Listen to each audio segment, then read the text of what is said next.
Strich und Ehre, was ich dir noch angesäche, so bist du ihr aller Ehre. Was ist Wundes hier geschäche?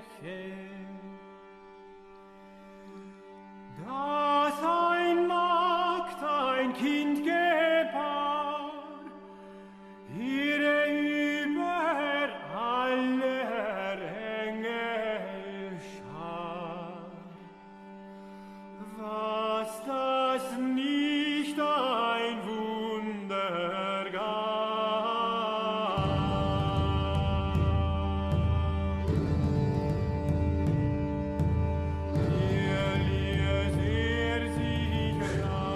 This is The New Right, a podcast for the lost arts, reclaiming the literary Holy Land from the heathen. This is Matt Pegas. And this is Dan Baltic. And I am here in person with Isaac Simpson. Dan joins us remotely from Zoom. So this is kind of a half in-person, half virtual podcast. And it's also a simulcast. This is also going to be an episode of The Carousel, hosted by Isaac. But for our listeners who may or may not know who Isaac is, he's disgraced propagandist on Twitter. And he writes about branding, and he has a resume, a former Vice writer, and extensive experience with branding and writing. Isaac, how would you introduce yourself? I think that's pretty accurate. I was actually trained as a lawyer. I graduated from law school. I graduated pretty close to the top of my class. I was sort of getting sucked into the world of corporate law-ish. Also, it was 2012, so I really didn't have many opportunities anyway. Moved to California, passed the bar, and I got a job at a big advertising agency, and realized that was kind of a good career path for me. And so I started pursuing that, but at the same time, I was writing. I was blogging. I wrote a book. I started getting published in Vice, and then I became a sort of weekly columnist for LA Weekly, doing kind of gonzo journalism around the city. Nice. And that was kind of the beginning of how it started. Yeah, cool. Well, I have to say, and I'm not just saying this because you're our guest and because you're a friend, but you're a very good writer. I was really thinking about this yesterday while I was reading through your your Substack, The Carousel, which I'll ask you more about in a second. But no, there's definitely a real talent there, and your ability to write rather fast, because The Carousel is not a very old blog, and I feel like it's been picking up steam recently. But you have an ability to whip out pieces, on a kind of weekly or bi-weekly, or at least a couple of month sort of basis, and they're very good. And we'll get into some of them today. But like, for example, your Hype Dad piece is hilarious.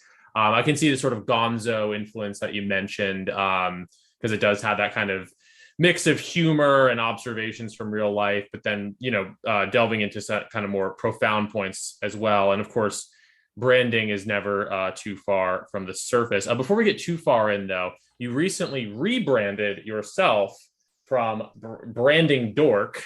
We're going to be saying the word branding a lot on this show, so bear with us.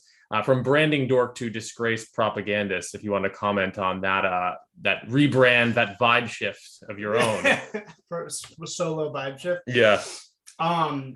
So I recognize that doing that is in bad taste on Twitter. So first of all, I was already Disgraced Propagandist. That was my name. I just changed the handle. So my name was already that, and then I just changed the handle. Who I really am is Isaac Simpson. I'm a face lord, whatever you want. You can say face tag if you I don't know if you want to self-identify as that. So that's what I am, and I changed the handle because that handle was really for a different project than this project is.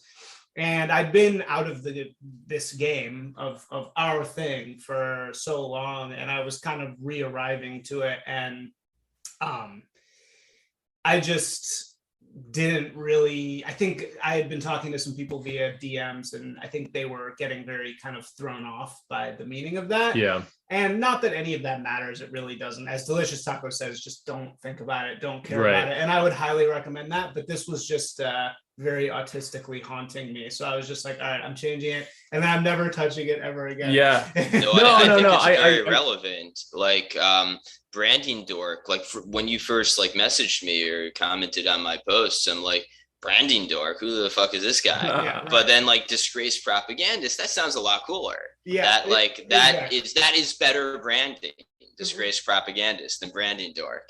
Totally. And I mean, if you look at Bronze Age Pervert, right? I'm sure Bronze Age Pervert at first probably really turned people off, and then he managed to, obviously. Oh yeah, he made fetch happen.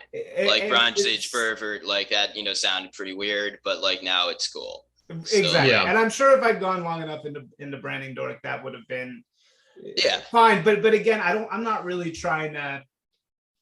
I think Twitter for me is very much a means to an end. It's not my core. It's not my core place of being. So for me, I just wanted it to be easy and not catch anybody up. So that's why. Yeah, disgraced propagandist. It almost asked the question, "How did you get disgraced?" And all this. Like it's true. A good. Yeah, I mean, it's. We'll ask that, but it's like it's a good name from a branding perspective because it begs the question, like, what is he propagandizing? How did he disgrace himself?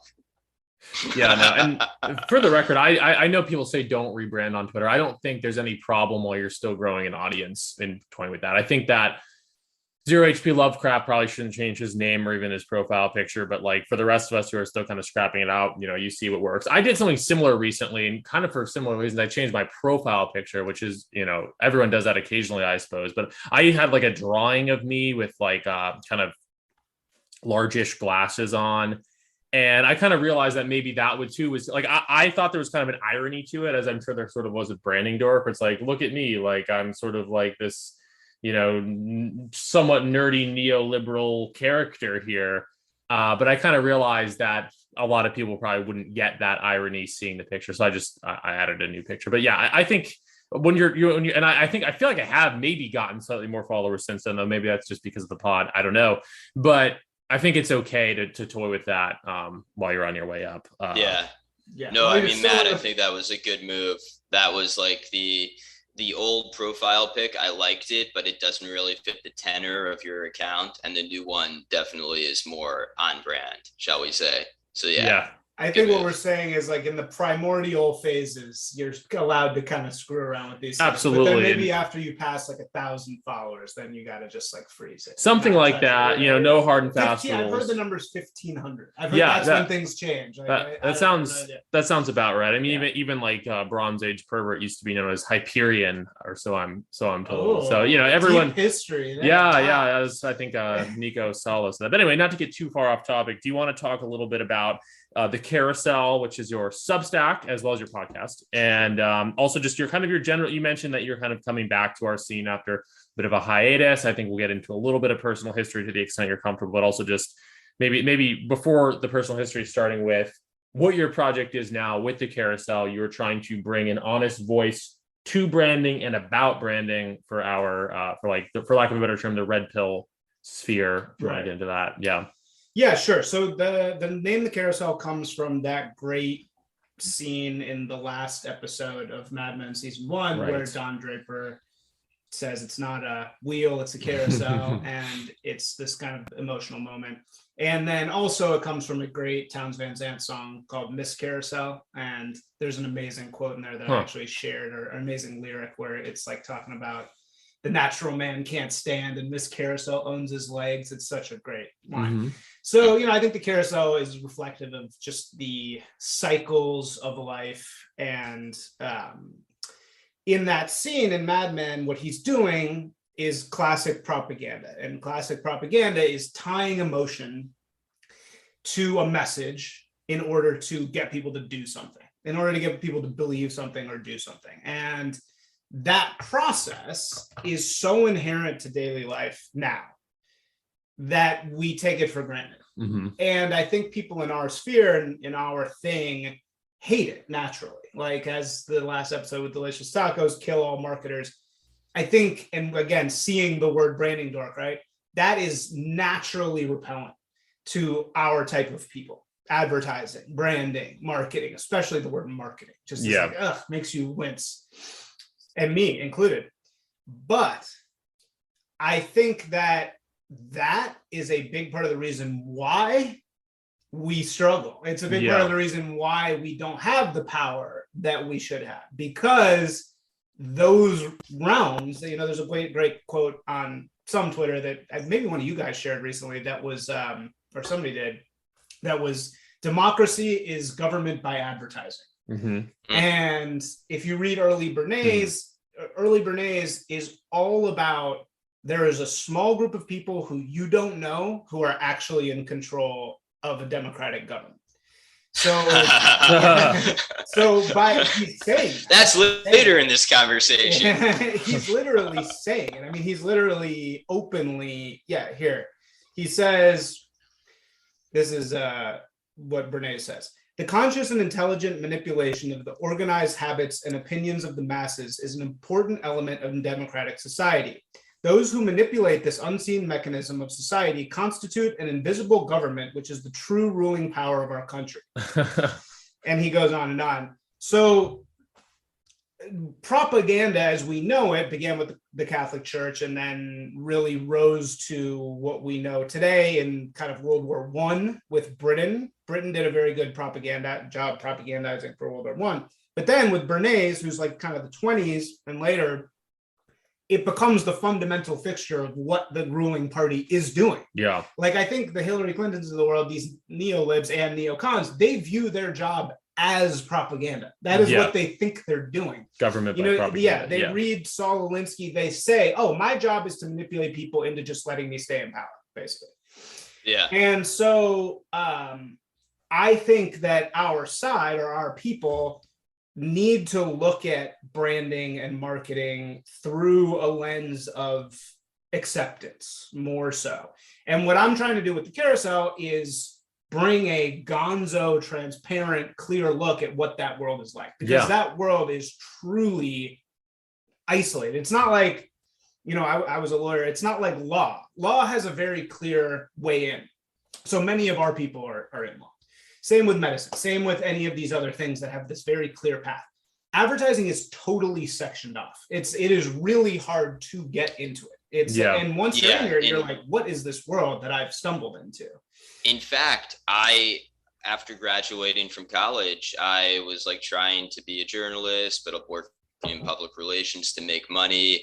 And I wanted to get into advertising because like you said on your blog or pod with tacos, it's like you get to be creative and make money, and there are women. It's great. It's fun. Mm-hmm. So like I kept trying to get in and get like copywriter jobs, and like I came from an Ivy League school, and regardless, I couldn't break in.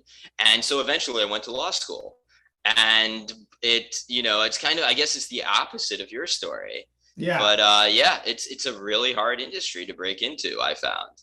Yeah, you really need to do very specific things and be aligned in this really specific way. And let me just say, I am the disgraced propagandist. So it's not like I'm, it's not like I have flirted with this as an outsider. I've been in these agencies, and then I get fired, then I get, I've gotten fired a bunch of times. And so I flirt with it. I've seen it. I've gotten deep in enough to see it and see how it works and participate in it and be relatively successful in it. But even me is a total, I've been banished from this world. Mm-hmm. So I still have put the Sonin rod in the Lucky Strikes ad. That doesn't work. Wait, what? You can't put the Sonin rod in the Lucky Strikes ad. That doesn't work. What is Sonin rod? I don't even know what Sonin rod is. Oh, that's the Black Sun. It's one of. Oh, right. Yeah. Right. None of this. You know what I mean? You probably could. No one would know, but yeah. Well, as you mentioned on, I think one of your carousel podcasts, oftentimes new logos are accused of looking like buttholes and swastikas. I imagine the Slack logo looks a little bit like the Black Sun, doesn't it? A little bit. They all look like either or. It's going to be one or the other. Yeah, it's butthole or swastika. Yeah, and isn't that really the spectrum? Yeah, of everything. Pretty much. And then the Black Sun is like the midpoint between butthole and swastika. Yeah. It's actually very centrist. Yeah, no, indeed. I think when we first chatted about this, you mentioned it's like a few specific, and not that we need to name them, but there's like a few specific schools that kind of feed into the propaganda world. It's not a, I was saying most as a joke, but yeah. So if you want to go into advertising as a creative, you have to go to what's called a portfolio school, and there's really very few of them. So you have VCU, which is Virginia Commonwealth. For some reason, they have a great portfolio school. You have Creative Circus, which I think is like, I think there's maybe two of them. Somebody can correct me on this, but I think there's one in Miami and Atlanta. Or no, sorry, that's in Atlanta. There's Miami Ad School, which is in Miami. You have SCAD, Savannah College of Arts and Design. You have the one in Massachusetts, or no, Rhode Island. You have RISD, and you have like BYU. There's a ton because there's a lot of Mormons in this. Well, BYU, that's interesting. Yeah, I was wouldn't just expect that. The other night with a copywriter, BYU Mormon girl, and who just left Mormonism actually, but. Yeah, so there's very few schools that specialize in this really high level portfolio creation. And what you need is a really rock solid portfolio. That's what you really I see. And in today's world to have, whatever intersectional backstory is going to get you. That's going to, that sells there too. Yeah. Oh my God. No, that's the only. Yeah. So yeah, I mean, it's really tough. It's a really tough world to get into, and you are rewarded. I mean, once you get in, but now really everything is changing. I mean, when I was so I started at 72 and Sunny, which is this, was the top ad. I've heard of that. Yeah. When I was there, it was a top ad agency in the world. And I was on the Google account. It was straight up just incredible. Like, it was like partying all the time. The hottest girls you've ever seen in your life. Just everybody fucked up constantly, like really creative. Like, we'd have retreats, like flipping golf carts on the golf course, with mushrooms. It was like everything you would think. But then what started happening, same thing that happened to fraternities, same thing that happened to every other type of partying that exists, it started getting like clamped down on it. It was noticeable, like you couldn't really do it anymore because everybody started getting afraid. People started getting fired. And then after BLM, after 2016 and all that stuff, then it was just really no done. Fun. I mean, it's not what it was at all. No more room for that sort of energy. I know it has happened everywhere, but I know you mean. So I did want to comment on, or I guess first of all, like to whatever extent you're comfortable, like how did you kind of get into this world then? Yeah, that's a great question. So I was trying to think about this last night. So I think what happened, I mean, who really knows, right? But because how does anybody get in? You don't really remember the breadcrumbs. You talk about how we got into whatever this is. What are we calling it? The dissident right, which I actually despise as a name, but it's the most neutral. Well, I think I like the E-right actually. E-right. I do too, because it's more inclusive. I mean, it broadly captures everyone in this sphere, whereas like the DR, I would say, is more specific. And like, maybe we are all in it. But like I don't know, like not to name names, but like default friend, I wouldn't say she's in the DR, but I would say broadly, perhaps the E, right? Yeah. You see, I'm trying to make it not E. So that's like, that's my goal really. So I don't want to be E, I'm not an E. I'm not an E person. I'm like an IRL person. Yeah. So like I think you're right that so far it is the E, right? I just hope that it doesn't stay that forever. So anyway, my like way in was, I think this is what happened. So I wrote it down. In 2015, I published a book of my own. It really sucked. It was the first thing I'd ever written. It was about working as a lawyer in Vietnam, very gonzo journalism-y. It's a cool topic, but just like, it was really the first thing I'd ever like written. So like, how Taco says like, oh, I wrote every day for a year. And before I showed him, I was the total opposite. I just showed everybody everything from day one, and it was just like, but I learned that way, like it took me a really long time to be a good writer. And it was just because I just put shit out there constantly. So I just got like beaten into being good at it. Yeah. Anyway, I published a book of my own. In promoting it, I sort of found the red pill subreddit. Right. So I don't know if that was kind of the woman red pill, the dating red pill.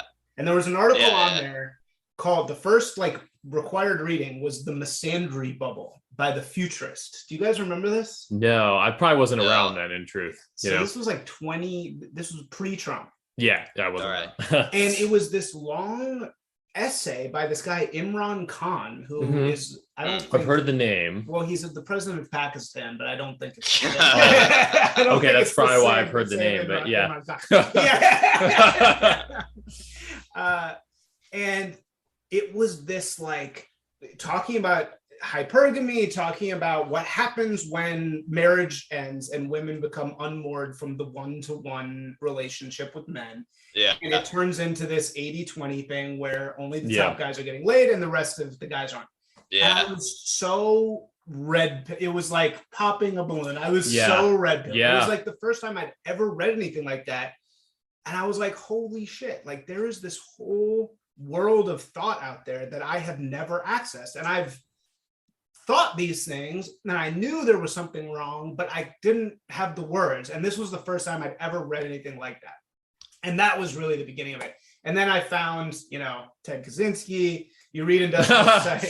Right into Uncle Ted, in its future, and it's like, not that I'm advocating for any of that stuff, but it's also that, I mean, even academics say that's a very interesting piece against industrialization. You realize, as you said, there's a world of thought out there which you'd maybe previously not been aware of or never dared really consider, but at some point, which crucially was withheld from us. There's a world of thought that is not being presented to us, and so then you discover it, and it seems like this kind of cornucopia of forbidden knowledge. Absolutely, and you wanna imbibe it all. And like the one item of caution there is like not everything that is forbidden is necessarily like the sweetest or best fruit. Some of it is just stupid, but like whatever. Like there's a lot of really cool shit in there too.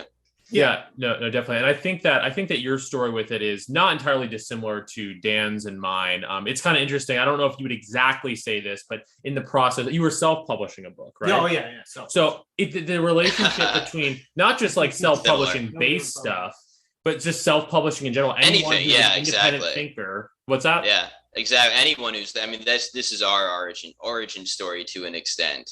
Yeah, and I think if you're self-publishing, trying to get something published that is maybe for whatever reason outside of the mainstream. I think probably both Matt and my novel is outside of the mainstream for reasons that are content-based. But even if you're outside of the mainstream for reasons that are just you're, a straight white male trying to get published and not writing about woke stuff, like you will find yourself on the outside. Yeah, and if you're on the outside, you look for other, peers. Yeah, no, I think this will tie into the vibe shift conversation that we'll get onto a bit later. But yeah. Like and Isaac, you've blogged about this kind of being a perennial outsider. Just if you're in that position, regardless if you're right wing or not, you're going to realize there's a place online where things are being discussed in a less censored way, and then you end up gravitating towards that. So I think it's a worthy red pill story, and it's one that I think I share to an extent, not exactly like that, but basically similar. I realized, that there's this cornucopia of different realms of thought and a cornucopia of different places to put work and to have readers and to have dialogue, which is entirely as you said, like maybe there was a good party culture at 72 and Sunny, but like that has gotten so sterile. That I think this does tie into the vibe shift thing. A lot of us are kind of pushed towards this stuff, not even for political reasons per se, but just because it's a lot more fun and a lot more interesting. Like Dan, you mentioned Default Friend, not exactly like a dissident right person, but like she is definitely like an independent thinker. And all of a sudden she's in our corner because like this is where you can have thoughts that don't have to get past 7 layers of censors, because no one likes that. Even liberals don't like that, Yeah. It's like all the loose pieces kind of thing. Yeah. All the loose pieces fall. And crucially, I think you need to be somewhat red-pilled to find your way to this sphere and participate in it. Because like when we met on Justin Murphy's forum, Matt, like by that point, like, yes, I had written an outsider novel and you had written an outsider novel, but like I had already years ago listened to Sam Harris's pod with Charles Murray and read Human Diversity, and I was fully red pilled on everything. So like the idea of like, oh, being published with Terror House, people are calling this like a fascist press. And I'm like, if you were just a normie who like couldn't publish things because you're, whatever, you're a straight white male, like you might be scared away. And in fact, I think there was one guy on Indie Thinkers who was scared away by kind of like that vibe. But like, yeah, no, I was already like on that vibe. So like you kind of need to be softened up, I think. Yeah. Before you're ready. Just so people know, what is Indie Thinkers with Justin Murphy? So that is a kind of community of people who want to like talk about shit and kind of have access to like, interesting philosophical friends or whatever. And like you pay Justin to let you use his forums and make friends. And like, fuck it. Like it sounds, I know how it sounds, but I met Matt through Indie Thinkers. I met a lot of other cool people. So yeah, it was easily worth it for me. Yeah, I was on it. I'd taken an academic course with through Justin Murphy's like Other Life company, and it got me onto the forum. But yeah, basically it's a forum for thinkers of this. I don't know. I'm trying to avoid saying indie thinkers, but people attracted to this sphere in a broader sense. There's a lot of Urbit people on there too. I'm looking at the Urbit icon on your computer right now. Yeah. But I met Justin in New York. He held a reading of some Nick Land material. Was that the Prospect Park thing? That looked cool. It was yeah, hilarious. I wish I could have made it out. Like 15 dudes sitting in a circle. They look like the hipsters. And him like just like hammering Nick Land. It was actually great. It was like, wow. I was like, this is really cool. He seems like a great guy. So would you guys suggest joining that for young people or? I would actually. Yeah. I mean, like it fucking worked for me. Like, I met Matt, I met other cool people. I don't think New Right wouldn't exist probably without our both be belonging to, now he calls it Other Life. And like, I realize I am like literally shilling for Justin here. Yeah. I mean, but I think it's worth it. So. Yeah, consider the price tag. I don't even know what the price tag is at this point, but I mean, I guess that's the only way I can really answer is to say, this podcast wouldn't exist without it. So if you were kind of new to this scene, you froze for a second there. No, what I would say is this podcast wouldn't exist without Indie Thinkers. So if you're new to the scene and looking to network, it definitely is a good place to do it. Right, I want to ask more. Can you hear us now? Yeah, no, I hear you now. Okay, cool. We'll definitely get a little more on the dissident right and like the people blah blah blah. But to back up one half step, and before we get totally off the topic of propaganda and branding, do you want to comment on the fact that when you Google disgraced propagandist, I think are you the first result? Yeah. And then second is Mr. Joseph Goebbels. I never say that German OE thing right. Goebbels. I can't do it. I don't know. I guess I don't really know what you'd comment on that other than that it is kind of a somewhat amusing fact. But I mean, I'm interested in Goebbels and maybe comment on this. When I watched you mentioned Edward Bernays earlier, who I knew we wanted to talk about, he's godfather of modern public relations or propaganda. American, what is it? The nephew or the godson of Sigmund Freud? I think he's the nephew. The nephew of Sigmund Freud. Fascinating character. We could probably do a whole podcast on Edward Bernays. But there's the documentary Century of the Self that Adam Curtis made largely about Bernays and his ideas. But one thing I always found interesting is Bernays is Jewish, obviously. And even just based on the comments you were making about him earlier, you can tell he really gets the kind of tinfoil JQ crowd going. Talking about shadow governments and the small group of people really in charge and yada, yada, yada. I don't think he was talking about the Jews by any means. I don't think, but especially at that time, I don't think he was talking about the Jews. Yeah, I think people see that and say, this, but no, he definitely wasn't. I mean, maybe he was talking about the Mormons. No, but in Utah, yes. But one thing I always found puzzling is that, not puzzling, but fascinating, is that Goebbels actually took influence from Bernays. Is that, have you heard this? Yeah. Totally. No, absolutely. No, and I think Goebbels says that. I mean, I think he's open about that. I think the Nazis get their propaganda from, again, there was England in World War I did a great job. There's like what does it say? It says like destroy the mad brute, and it's like a big monkey that's eating Europe. So before the English were painting the Germans as the monkeys, right? And they were like trying to these kind of savage barbarians that were eating Europe, which was true. I mean, the Prussians were like, they were basically the Comanches in the industrialized version. And also there's a very famous propaganda poster after the sinking of the Lusitania, which is this woman drowning with her baby, and it just says enlist. It's one of the most famous pieces of propaganda. Seen it. All this comes to mind, right. I remember. And that was actually for American propaganda. So I know that the Nazis many people blamed their loss of World War I on the success of English and American propaganda. So I think that was a big part of what the Nazis wanted to do in World War II. Absolutely. Yeah. No, I mean, the Germans in World War I, they like crucially, I believe, regarded the English and American propaganda as like laughable. They're like, this is stupid. Look at these chumps, but it worked. And that was their mistake.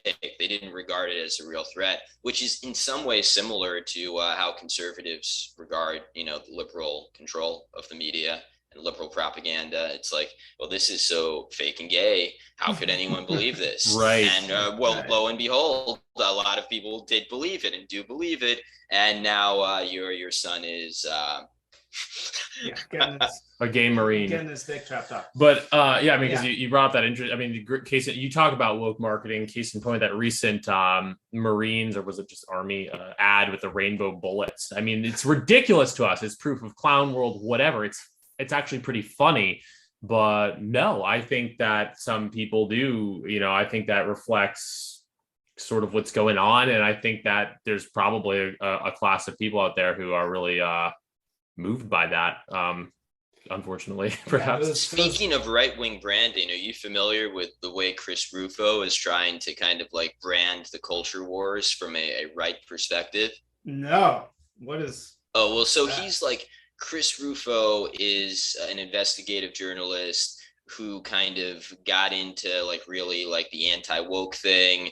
And his big thing is like he made CRT a dirty word. But it really worked. It really it's like he's like succeeded in branding some of the left stuff as like degenerate and absurd. And so like he's kind of in some ways responsible for the groomer branding. Dang. Okay, that's fascinating. Well. Who is he? I've never even heard of Chris. Well, he burst onto the scene about 1.5 years ago when the CRT thing started hitting really hard, and he's for some reason became the person that people would send scoops to about like, my school is making my kid read about how white children are spirit murdering black children, and they'd like send him curriculum, and he'd post it and he'd write about it, and so he just like became the locus of the kind of the anti-woke movement. I wouldn't say Rufo is, maybe personally he's on board with the DR, but publicly he's very much more of a Civ Nat type of guy, an American Mind type of guy. Right. That's real. I associate Chris Rufo's name with CRT, but I have to say from a branding perspective, I've never thought of this till now, but I do remember there was a point, about a year ago, where all of a sudden everyone, and like not just the dissident right, but like boomer cons and like people's parents that I knew, everyone was talking about critical race theory. So somehow he did brand that and get it into the conversation. Similar thing happened with the word groomed. So it sounds like Chris Rufo may be one of our. That's great. That's cool. Yeah, I got to look into that. Most effective right-wing propagandist right now by far. Yeah, interesting. I mean, him and Bap. Yeah, right. Yeah. Well, that was a big, Karl Rove used to be known as that guy for the right, for the neocon right. He was labeling things that ended up being, that's what, pro-life or whatever. I don't know if he was the guy who did that. So yeah, there's a long history of this kind of culture war back and forth of propagandizing and labeling things correctly. And I do think CRT, that was really effective for the right. I think that really like resonated and scared people. Yeah, I mean, we all know this acronym. Like, how many other? That's the product of branding. How you don't just know an acronym. Right. Like everyone's like CRT, and that was effective. That's interesting. I hadn't really given thought to that before this conversation, but no, I think Chris, come on the pod. Yeah, Chris Rufo. Chris Rufo. I need to look him up. I've never even. No one's gonna cancel you here. But to get a little bit more, and so following your red pill and everything, you have some history with like Menaquinone 4 and Delicious Tacos as a friend. If you just want to comment to the extent you're comfortable, with how you kind of got more into the sphere. Yeah, so I've spent since my red pilling at the hands of Imran Khan, president of Pakistan. I have kind of moved back and forth constantly between dedicating myself fully to our side of things and then getting afraid and going back into being a mainstream normie and being like, oh, I have these dreams of being rich and, rich Don Draper. And it's kind of always been back and forth, right? In the times that it's been on, I've worked for Curtis Yarvin. I have written and dealt with Menaquinone and BAP and those guys like pretty intimately, and before they were what they are now, but they were so very big.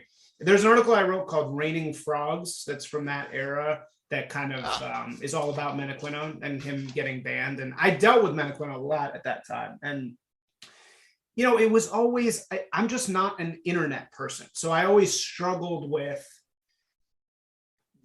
connecting on the level with those guys that I wanted to, and then also wanting to live in the real world. Totally. So that was always a lot of tension. I also was recruited by a very big name in our space, not our space, even more. I don't know. What do you call mainstream kind of conservatism? You call it? I mean, there's different words. Conservative. What is it? Conservative ink is a kind of negative word. Well, I just mainstream conservatism. If we're talking about what I think we're talking about, I don't know if I call them conservative ink. I think it's more like I don't know. I know what you're talking about. Yeah. Populist right. Yeah, populist right. A great, I don't want to identify him because I actually love him and I believe very strongly in what he's doing. But and this was all very under. Yeah. But he is a great propagandist. Let's just say that. And I got recruited and kind of fell into that world for a little while. I didn't make the cut of that though, largely because, like BAP, I'm really unmoored from traditionalism. I'm kind of a hedonist, I'm a kind of a hedonist party guy, gonzo writer. Like I kind of want right-wingism without the traditionalism necessarily. I'm not really a conservative guy. I'm more like Delicious Tacos and BAP. So I didn't totally fit with that. And also there's a really I'll just tell you guys a story. So as part of this world, they put us through various challenges because it was about being it was about gathering information. Let's just say that. All right. So one of the challenges that they put us through, and this was like run by some ex-spy type guys, was they dropped you in a place. I'm not going to say where, but let's just say it was not in a city.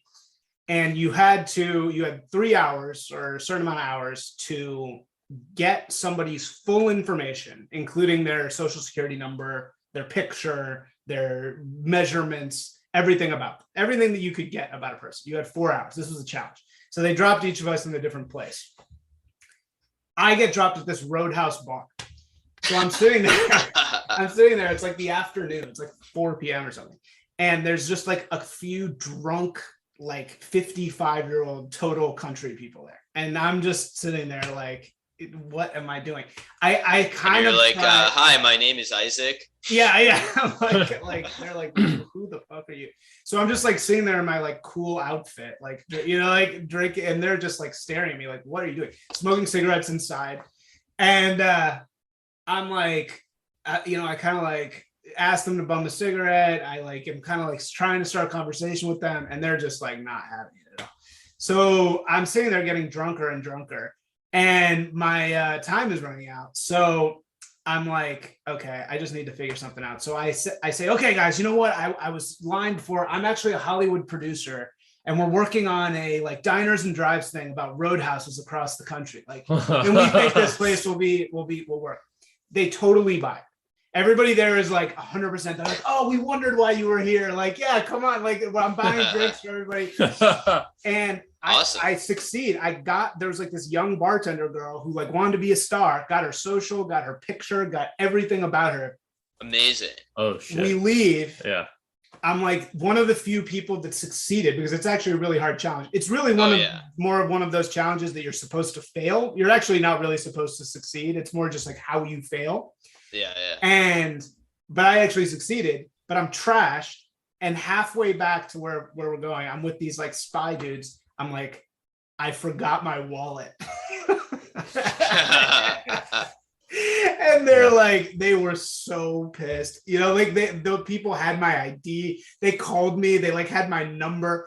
And like these guys were like operational security completely destroyed because of this like drunk idiot. And so I got booted out like real quick after that. Oh shit, man. I just did not make the cut. And they were right. I mean, they were totally right. Like I would have been a risk, you know. They were right to like leave me out of that. So you're like Maverick. You don't play by the rules. I don't listen. Man, I leave my wallet behind wherever I want. Oh, it's still a good story in any case. You get the job done. Sometimes goose dies, but you know that's just what's got to happen. That's the way it is. Yeah. No. I mean, I'm a Bukowski person fundamentally, and you don't want Bukowski on your spy team. So. Well, on the subject of Bukowski, and again, to what I don't know if there's anything that either one of you would not want on a podcast, but how did you really start getting? Because I met you. I'll say this at Delicious Tacos' Forever Mag reading. This will also, I think, tie into our vibe shift conversation we're about to get into. That's where I met you, and you and Tacos go back a bit. So how did you and he first kind of become friends? So we met through our mutual friend Eric Vidal. Okay, who I also met. Yeah. Oh yeah, you met him. So he's Gore Vidal's like nephew or something. And I didn't realize that. Yeah, he's kind of in our scene, and he had read my book, and we met in the most random way ever, like through this girl. And I met him, and I was like, yeah, you know, I just wrote a book. And I was like, it's about Vietnam. He said, is it called Philosophy and Fucking Vietnam? That's what my first book is called. Yeah. And he was like, yeah, I just read that because he found it on the Red Pill. So we became friends. He was a big tacos guy, and so we all three just kind of started hanging out in LA, you know, and that we just like messaged each other. I tried to, you know, me and Tacos collaborated a bunch of times. I've been trying to like get him more attention, and so yeah, it's been kind of a long road with him. Gotcha. Yeah. But on the subject of tacos and that Forever Mag reading, for me, Forever Mag is starting to become not synonymous, but like very closely associated with this vibe shift idea. Yeah. I guess, and that night we met back in April at the tacos reading, Eugene Kottolarenko and others were also there at the Ace Hotel downtown. That, to me, that night itself kind of defined this vibe shift because it was Tacos, who's obviously associated with our scene, but then it was also kind of just like this. I overuse this word hipster, but you know, it was a cultural event, and you know, there's people asking questions about Peter Thiel. It was this mixing of worlds in a really cool way, and again, it's where we first crossed paths. But I guess so. I'm going to ask you kind of about the vibe shift, which is obviously a matter of branding, but maybe, and this is also something that you sort of enlightened me on through the carousel, but the term vibe shift didn't come from nowhere. Like CRT we were talking about, it was invented by a person, Sean Monahan. So do you want to just kind of talk about the vibe shift and sure, where that was coined? Yeah. So Sean Monahan is a guy who became really well known in my industry a long time ago because he had a great strategy magazine called K-Hole.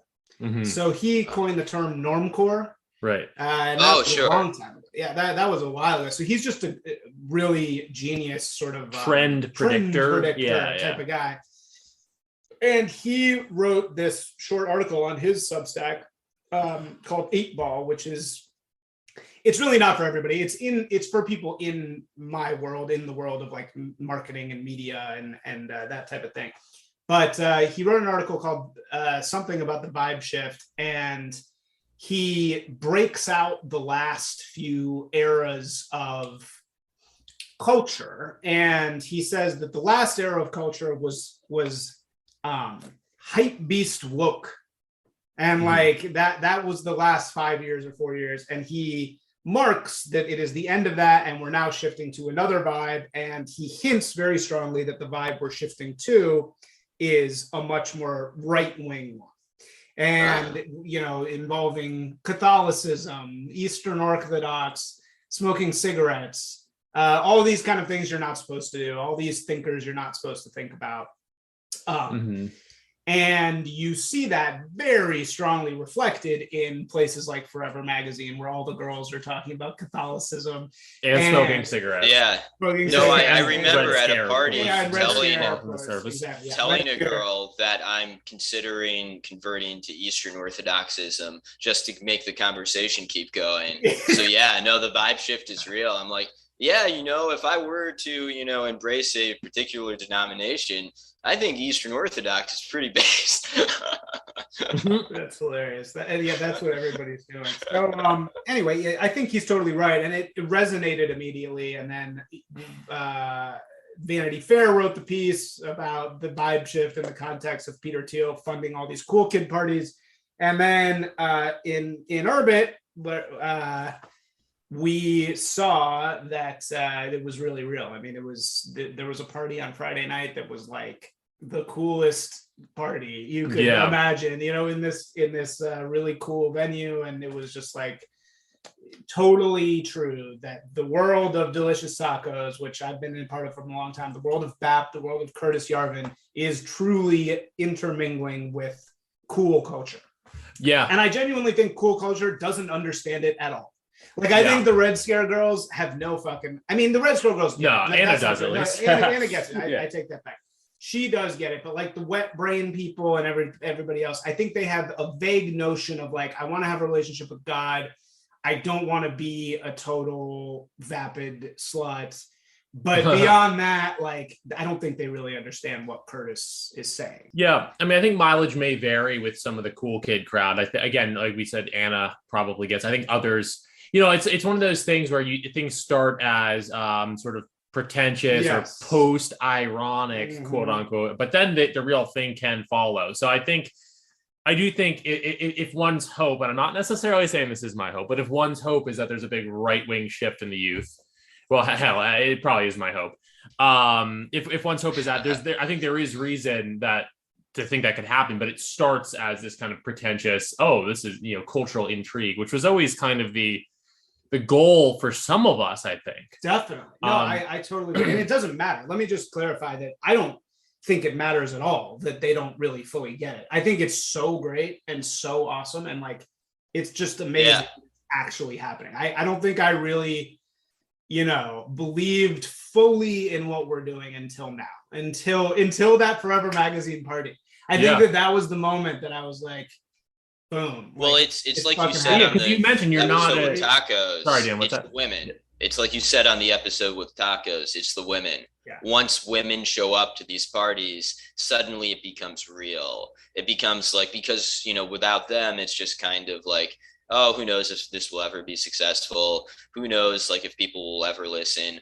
But if hot girls are at a party, people will come to that party regardless. So that is social proof. Yeah, you mentioned talking about that on tacos. Oh, tacos up there. But yeah, like you mentioned that you're more of an IRL guy than an online guy, and I think and you also mentioned that earlier in life there'd been this tension between wanting to lead a successful life and wanting to interact with people like BAP. I still think there is that tension. I still think you have to be careful what you say and what you say under your name and under your face. But at the same time, and just personally, I've had that tension too. And it's ever since that, Forever Mag Party and other things, I felt that tension a lot less. It feels like we are part of something that is, yes, politically of the right, but also culturally ascendant. And you still have to be careful, but there's more of a safety net there because there is more of a network of people who are willing to sort of go to bat for you potentially, or at least there's this whole middle ground of people who, because the risk with 2016, 2017 days is that everything was like getting channeled toward the extremes, and all of a sudden you could be labeled as like a Nazi, whereas now it's almost the opposite. Now it's like people who are more extreme, it's like, oh, but they're actually just kind of part of this cultural milieu, and like this is like kind of okay. It's feeling more like that. I don't want to be too overconfident about it, but what's that, Dan? Yeah. Interestingly, I didn't think about this, but yeah, it coincides pretty closely to the Forever Mag Party and like, various things that happened in New York when I decided to drop the voice shift and go with my real voice, because I think I intuited on some level that like, yeah, enough people are on board that fuck it. Like, yeah, I might lose my job, but I won't become unemployable. Yeah, this is something I think about all the time. And I think that we are at a moment, right? We're at a bridge moment. Speaking of Nietzsche, right? Nietzsche wants us all to be the bridge to the Superman. So we are at a bridge moment now where dominoes are falling with people like us. And I think all three of us are kind of in the same. The reason why we are very comfortable, like I'm very comfortable around you guys, is because I think we're all these bridge people. We're here to say it is now time to start building this bridge to real change, to real culture. And look, the frogs, I completely love them. And I completely respect the fact that they want to stay anonymous. I get it. It allows them so much more freedom than any of us have, this particularly than I have. I can't say half the shit they can say. And then somebody needs to be able to say that stuff. I get it. But the thing that I will say is they have to stop being so afraid about bridge people. They have to stop being so afraid about bringing it into life. Because if it just stays balkanized over there, it's never going to get past this phase of just this kind of clownish. Absolutely. Thing. I mean, no, that's very true. It is. I mean, it already is. They're not doing a bad job of it. They are allowing it. I just noticed, like when I'm DMing somebody on Twitter, I'm like, hey, what about like meeting up? Immediately it's like, you're a fucking narc. You know what I mean? It's it's automatically I must be a fucking narc, even though I would have to be the best narc ever by now. Maybe I am, but I'm not. But it's like, I understand their fear, but what is the fear now? What is the fucking fear? What are you afraid of? You're afraid of what? Like, I mean, I guess you're afraid of what happened to the Silk Road guy, right? You're afraid of what happened to the guns guy. What's his name? What is that Cody guy's name from Texas? Yeah, Cody Wilson. Yeah. And look, that's a legitimate fucking fear. I mean, both those guys did it to themselves, to be honest. I mean, particularly Silk Road guy. I think they were like breaking federal laws. Right. I mean, like, indeed, federal laws are being twisted now to catch our guys. And they'll try and trap you. But I mean, like, creating like fake guns, the real guns, that's like real federal law. That's not like what I'm saying is like, right. And Cody, I mean, Cody's not in jail. He got helped out. There's a lot of help. So, and the Silk Road guy tried to kill somebody. So it's like, we're not fucking doing anything illegal. Like, genuinely, we're not. No, oh yeah. And what are we so afraid of? You're afraid of what? Getting outed? You're afraid of getting, going to jail? Like, aren't we men? We're sitting around here talking about how we want to be a bunch of fucking cowboys. So let's be cowboys. Let's fucking do it. If we're so afraid, this is the thing. The left, say what you will about the fucking left, they don't struggle with fear the way we do, because our fucking prefrontal cortexes, we're too responsible. Yeah. You know what I mean? Like they don't have they're blessed with a lack of responsibility. So they're willing to go to these places, whereas we're all so responsible, we're so careful, and that can be a huge weakness for us, I think. Yeah. As well. And I think that's the phase that we're at now. It's like, we're not, by the way, I just want to say, I'm literally not talking about anything illegal at all. I'm not hinting, I'm not dog whistling. I'm literally just saying, we can be who we are outwardly, and not worry so much. And I do think that there are institutions, there's enough institutions on our side now that we are not going to have to worry about not eating, which is not really a real fucking worry anyway. Yeah. That's not going to happen. So Anyway, that's my no. Meet up in public. At the very least, you can go to. At the very least, you can meet up in public. At the very least, you can hang out with each other. Like you're not gonna. The feds aren't gonna like swoop down and be like, okay, you're all arrested, and then like the guy who like organized it is like I got you guys. Well, they might. And look, there are narcs. Sure. But I mean, like, among us, we have to accept that. But that's never going to change. And okay, we're going to get arrested for what? That's what I mean. We're going to go to jail for. Well, that's what I mean. Like, not for like going to like to hang out with other frogs. Like if you're like planning something, then maybe you're going to go to jail. But like not to hang out and talk about Blade Runner. Yeah, right. Like let's talk about Schopenhauer in public. Like is that? Yeah. Well, not to anticipate too much one of your questions that you put on our outline, but Well, no, not even. Well, we'll get to the book, but I'm talking about like the you mentioned like the notion of ownership of space. Like at some point that does have to come offline. Okay, right. So this is my big respectful question to Bap, and it's just like I'm bowing to Batman. He's the best. Curtis, fucking the man. Curtis is the godfather of all this shit.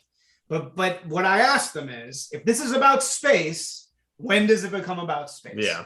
If this is about ownership of space, which it 100% is, I live in Pasadena. I got pepper sprayed here because I was moving homeless shit out of the street. I was trashed. I was coming home. I was pissed off. There was a bunch of homeless shit in the street and I kicked it all out of the way.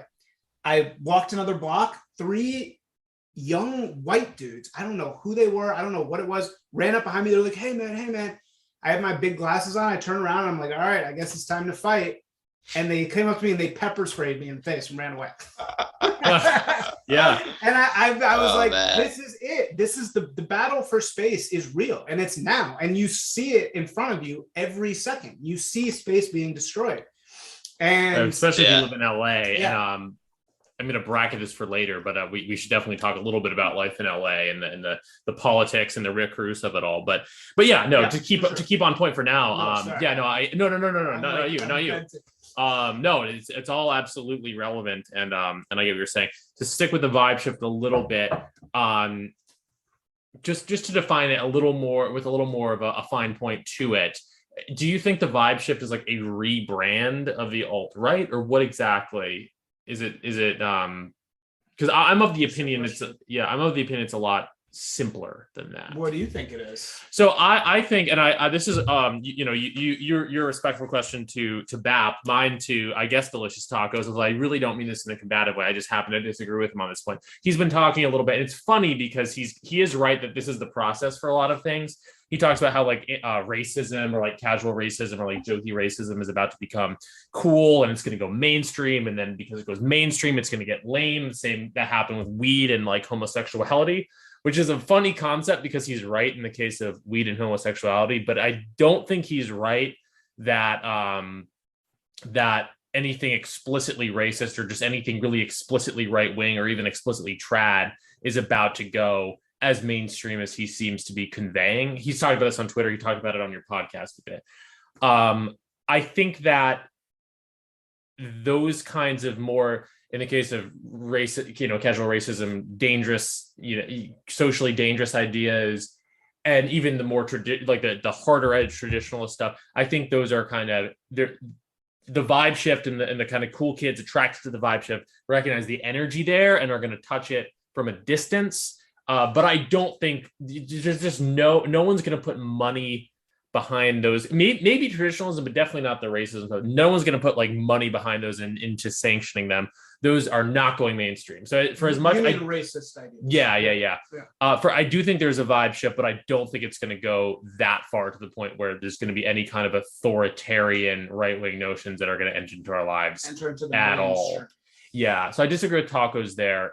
And because what I think the vibe shift is, to keep it really simple, is basically just kids and young adults recognizing that wokeness and the hype dad woke thing is a cultural dead end. It doesn't produce anything. Not only does it not produce stuff that's worthwhile, at some point it just stops being productive of any notion beyond you can't say this. And I think all the vibe shift really is people realizing that and sort of thinking around it. I think I won't over explain. I think just basically that's all it is what it sounds like. It's a vibe shift away from wokeness, and what it is isn't yet fully defined, but for the most part, it's not going to go too far. I do think it's a good time to be a podcast like ours. I think in that sense, tacos isn't entirely wrong in that, like, it is a vibe shift toward not like, it depends on what we mean by racism, right? If like by now, like by the woke standard, if you're like not, saying like this is on X land, like that's racist, like, yeah, like, the vibe shift is kind of toward a more casual attitude toward race and whatever. But it is not a vibe shift toward merchant memes. It is not a vibe shift toward, the various other things that are in our sphere. And like that will never be accepted by the mainstream. That will never, because it runs entirely contrary to the, the dominant narrative that they've been propagating since the war.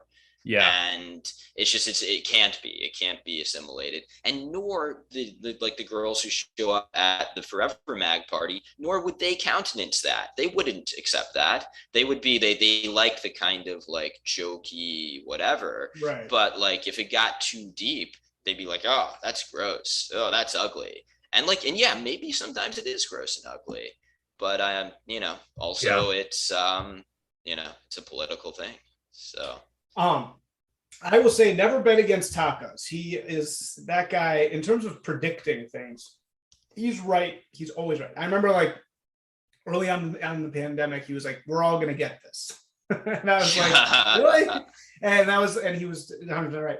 But look, I think when he's saying that, he's not, I'm with you guys. I don't see how that could possibly happen personally. But I think maybe what he's saying is these annoying people are going to be annoying no matter what they're being annoying about. They're going to find some way to try to control you, to try to, they're going to find some way to get in your face and assert their authority. And I think what he's just saying is basically like, if it's not about this thing, it's going to be about something else. And as we progress, maybe that's going to shift to people who are, kind of gynocratic,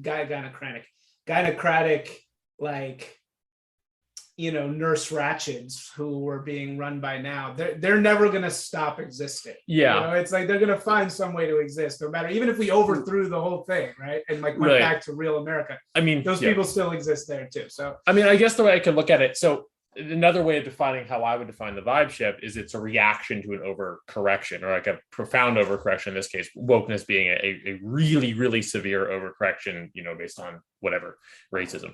The vibe shift is a reaction to an overcorrection. There is, I guess, a risk of an overcorrection to an overcorrection. Well, that is the pendulum of culture. There will be, right? There always is. But fundamentally, I think that I do think it's going to be a better time. There's going to be a marginal, sort of right-wing ideas are going to be marginally more acceptable, and they're going to be kind of seen as cool. They already are.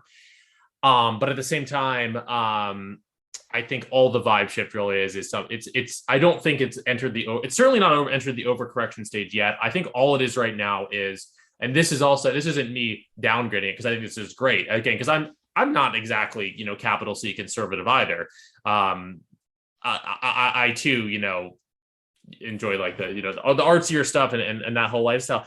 So I think that all the vibe shift is for now is basically people moving towards freedom. And I know that sounds really sort of degenerate actually, but you know what I mean? Like in a cultural sense, moving towards free expression. Away from the restrictions thereon. It's a healthy process, and not just free expression, free action as well, because we now have laws in California where you have to have 2 women on your corporate board, which is so un-American. That's just like, are you kidding me? What is this? Just total communism? Like, no, you're supposed to, if America is about anything, it's about building your organizations, whatever weird way you want to build them. And I think, that gets into the whole, go on. Sorry. No. Well, that gets into the whole age of entitlement. Christopher Caldwell wrote a book about how the great original book, Constitution. That's a great book. It's on my shelf. I haven't read it yet, but I'm familiar with the thesis, which is that the original Constitution has been essentially supplanted by the Civil Rights Act. And eventually, and I'm reading The Stakes by Anton right now. And Anton, I mean, you don't have to be a genius to predict this, but he predicts that the Constitution will be dead very soon. And to the extent it already, is still alive, that's going to go away because the Civil Rights Act is going to eat it all. And that's true. I mean, as a lawyer, I don't know. Am I allowed to reveal anything about you, Dan? Oh no, 100%. Okay, I've been avoiding saying anything. No, I'm a lawyer. Okay, yeah. You are also a lawyer, and it's true. I mean, that Caldwell book is great, and he really I need to read it. How the Civil Rights Act essentially destroyed the Constitution. It destroyed the guarantees that are in the Constitution about freedom, your right to organize, your right to associate, your right to associate, the right to run your business the way you see fit, were basically destroyed by the Civil Rights Act. And they essentially declare everywhere an area of public accommodation. Yeah. So if you have a small business, suddenly it's like, oh, you can't control who comes and goes. You can't control. You have to, have all the equal employment or whatever because you're a public accommodation. Well, but guess what? It's not a public accommodation. Twitter isn't a public accommodation. Facebook isn't a public accommodation. Right. It's the only real means of publishing yourself left available, but it's not a public accommodation. Not, right. But a mall is like a public. Yes, a mall. A mall. Yeah. I mean, the thing is that you probably remember from law school, that case that challenged the Civil Rights Act was this case of a black trucker that couldn't stop along the road in some place. So they did interstate commerce. That's not fair because interstate commerce, he should be able to be a trucker, which is true. Like he should be able to be a trucker. Like a black person should not be able to not be a trucker. They should definitely be able to be a trucker. Or they should be able to, enjoy the same right to do whatever they want, just like the rest of us. So you understand, I get why that argument was so effective, but they never thought about, okay, in making that okay and making it so that no private business can discriminate against everything. Yeah, that's for the trucker. That's right. That's justice. That's good. We want that. But the sacrifice you're coming with that is just so it's like so. Well, I would say also it's the size of the business. Like if you're a McDonald's, but if you're like Joe's Trucker Shack, like this is the new right. I can say this. I think. Yeah, you should be able to say who comes into your restaurant, and And without that, what are we? We're not even. We're basically a government. We're basically communist. Yeah. Right? Without then, No, we're an economic zone and not a country, and that's been true for very long. So or not very long in the context of America, but very long in the context of our own lives, our whole lives. Yeah.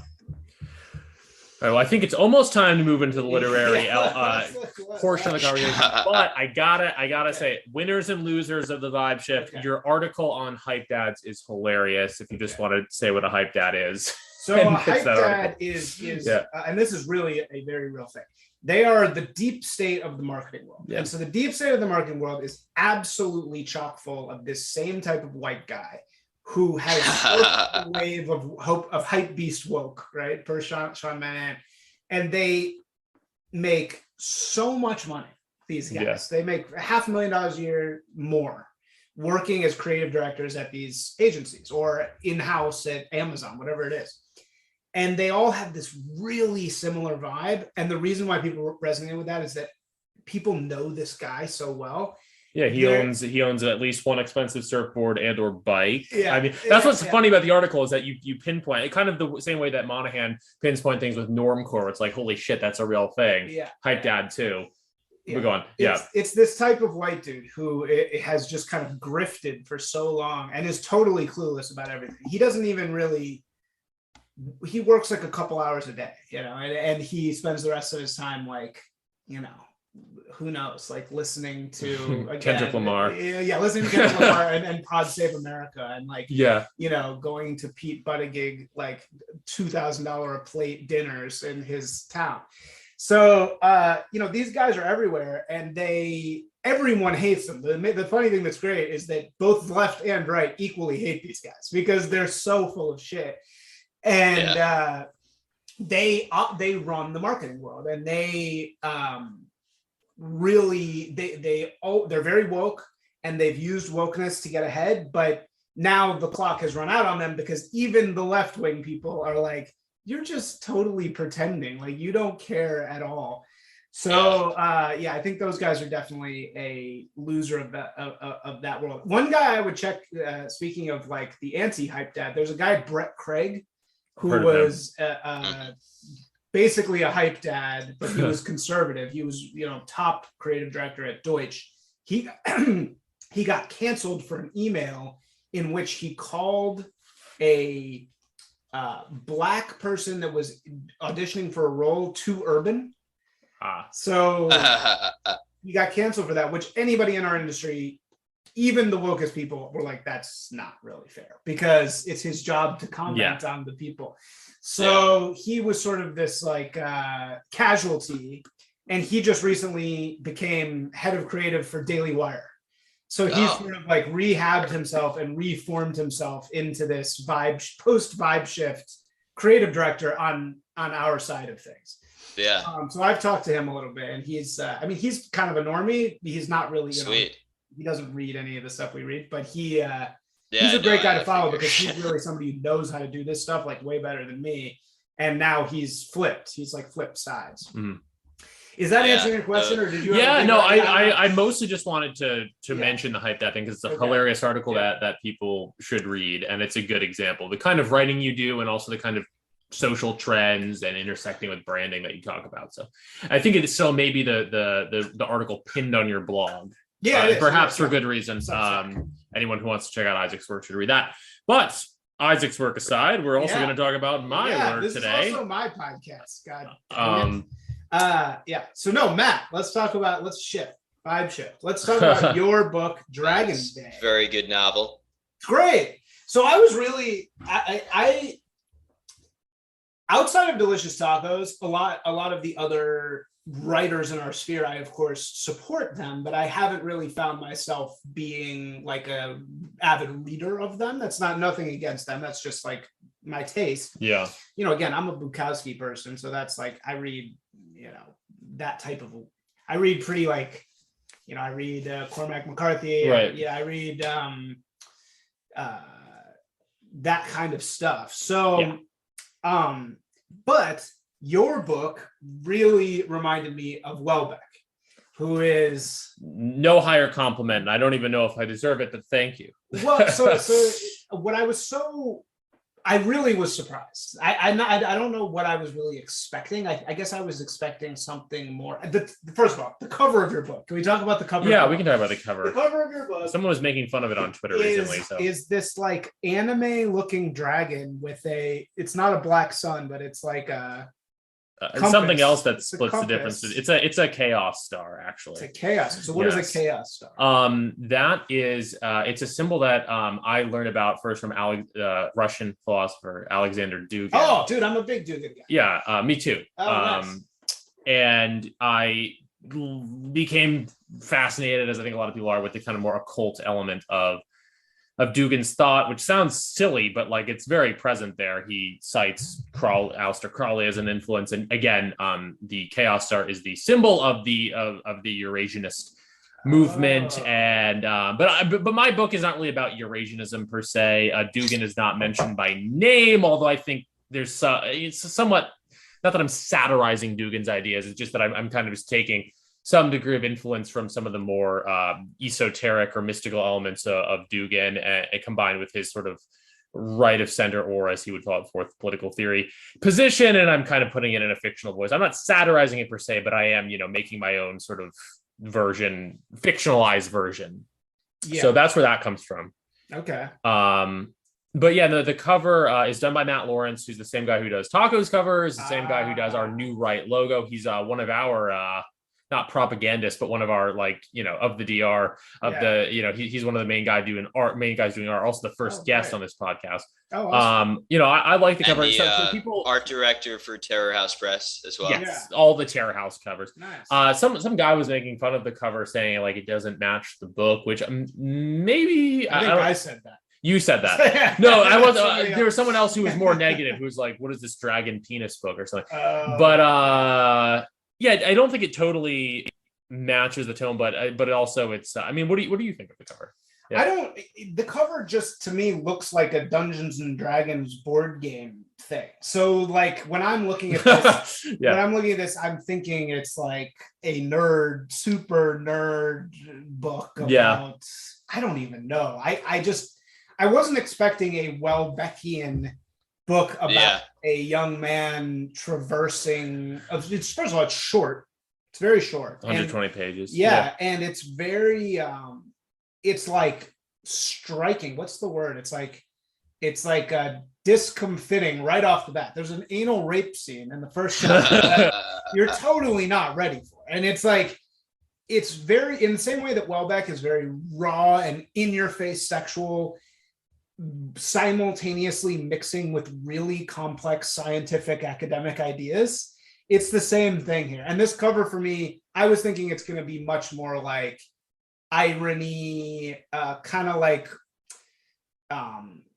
who's the guy? Harassment Architecture. Like that. More like ironic, disaffected Dungeons and Dragons. Whereas this is like a piece of literature. You're really like going for literature level. Yeah, definitely. I mean, that's definitely what I was going for. Yeah. And so that was surprising and great. I think when you get into the ideas themselves, they're really cool. And I guess what I want to ask is the sort of central Welbeckian idea. So Welbeck always does this thing where he I feel like he has this formula. He picks a field of study, like here. Let me look. Sure. So in like Huysman is Huysman scholar in Submission, which is my favorite of his, and it's all about literary criticism. In Serotonin, it's like agroscience. Yeah, there's what's the word? I know what you're saying. There's like this intellectual sort of autistic thing that forms a plot point, right? And then in Elementary Particles he gets deep into biology, but he like really dives into these fields. It's not like a sort of superficial, it's like a real deep dive in then he combines that with like super like graphic sex, which comes as a surprise because it's like a paradox with a juxtaposition with the depth of this academic study. So it's like he'll be talking about his dick, then he'll be talking about like really advanced biological ideas, and then there's a lo-fi sci-fi or fantasy element that resembles real life and is sort of prefacing things that really happen. And I feel like your book had each of those characteristics. So I guess I wanted to ask, where did the inspiration from this book come from? Basically it started in autobiography. Thankfully none of the major plot points are autobiographical, but I started writing it when I was the age of Toby in the book. I started writing it when I was which is embarrassing because I'm 27. But I took years and years of I not writing it, and I just kind of came back to it a couple years before it ended up getting published. But the original ideas all came from being a socially troubled college freshman, and then but the literary philology element, which is the sort of in my book's case, the literary criticism sort of autistic thing that it leans into as a sort of symbol that we gotta say what it is. So literary philology in this book, this idea that we should measure the quality of a writer or a thinker by their dick size. Yeah, or that's like going to be a field of study. Yeah, field of study, and that can be precisely determined through a method of close reading called the algorithm. That was really funny. That too is, I guess you could call it autobiographical, because I was at the school I went to, as many English departments across the country, it was kind of balls deep in this, critical theory and post psychoanalytic theory and Jacques Lacan and Foucault and all those people. So there was this constant, there's always this regression to kind of talking about sex and fucking and power dynamics, which, by the way, I think power dynamics and sex are, and you were saying this on your podcast with Taco, it's like everything is about getting laid on someone. Some of it's true, in short. There is kind of this sexual undercurrent and this undercurrent of sexual competition behind things. But I also found it could be reductive of literature. And that basically is the idea that the philology thing is sort of satirizing. But again, there is that element within things. So it was kind of this double thing where it's satirizing it, but also like I myself am writing a book about, power dynamics. And there's this notion of being read, literally when your work is read, but then like socially, like the way people look at you and form conclusions about you within a split, talk about this in game and POA and stuff, and how a woman, has an idea of you within the first moments of meeting. That kind of note, it still is now, but especially when I was a younger man, was very much on my mind, that kind of crippling self-consciousness. And so I think that Toby's self-consciousness in the book is kind of related to that self-conscious notion of like, I'm going to write of literally having your work read and dissected by the literary critics of the world, to the point where they're going to like know your dick size, or strip you naked. There was some kind of notion that I and growing up or going to college in the proto woke era, and this was before. Nowadays you hear this bandied about, and we obviously talk about in the podcast, like how are you supposed to write anything when it's constantly has to go by the woke censors. In 2014, 2015, around the time I was starting putting the notes together for this, I was still first coming into that sort of notion of like, holy shit, like I actually can't write because it's going to be stripped away basically by wokeness. So I think some of that ties into it too. Not that wokeness is all about determining your dick size, but it is about depowering you in some way, I think. I mean, it's about taking away your dick size. Yeah, it's about castration, perhaps. So I think that, obviously the novel is about a troubled young college freshman, socially self-conscious. That was all autobiographical. And then the literary element kind of tied in that personal self-consciousness, in where I felt that like literature and literary culture was heading towards this place where you couldn't express anything without being, totally taken down 6 pegs. So did you ever experience any censorship yourself in college? Like did you ever turn anything in that was then really problematic or anything? I may differ from a lot of people in our sphere here, where like I'm a little more mild-mannered. I feel like I actually wrote some of Dragon Day in the form of a short story. And I think I always had, I don't know if this is a good thing or not, because maybe I should have been more combative in college. Maybe that would have done me good, but I was always good at framing things in a certain way. So I remember when I submitted a chapter of Dragon Day, I don't remember which part exactly, but when I submitted it to a creative writing class, it was largely a left of center / woke crowd in the class. But I was like, this, I think I said, and by the way, I may have partially meant it at the time. I was young, I was confused, whatever. I said like, this is a parody of toxic masculinity. Boom. It's like I think good literature. I'm not saying I'm like a great writer, but I think when you're writing something that's not super on the nose as to what you're talking about, like there are, at the end of the day, there are like liberals and even woke liberals and probably even some hype dads who read Welbeck. It's like we know that these people are based, and that their work has a force that is very based and very illuminating. But if you're writing literature, and the goal of literature is, people like David Foster Wallace accurately point out, it's to get you in someone else's skin, to get you in their shoes.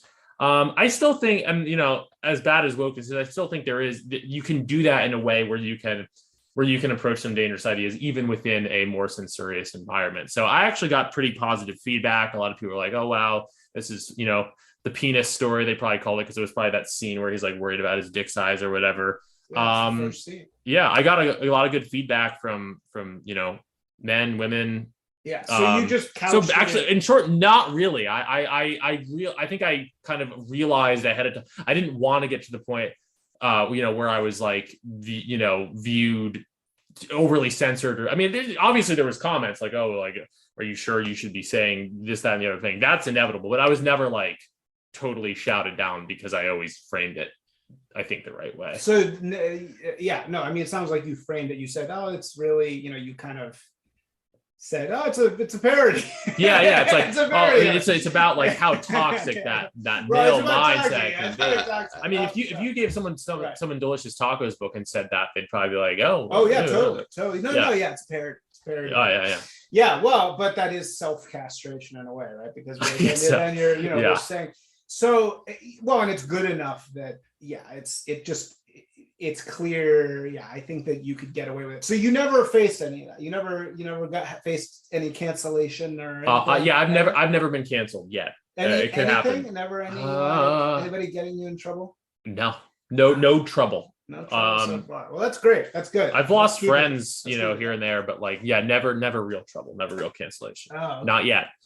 Yeah, it's I've faced a lot of it, and it's rattling. It's really rattling. You get used to it, but anyway. So tell me why. So the book is about this young man, Toby, who falls in with this professor named Wallingford. Right. And Wallingford at first appears like this woke guy, and then almost a hype dad. Basically a hype dad. It's kind of a professor star.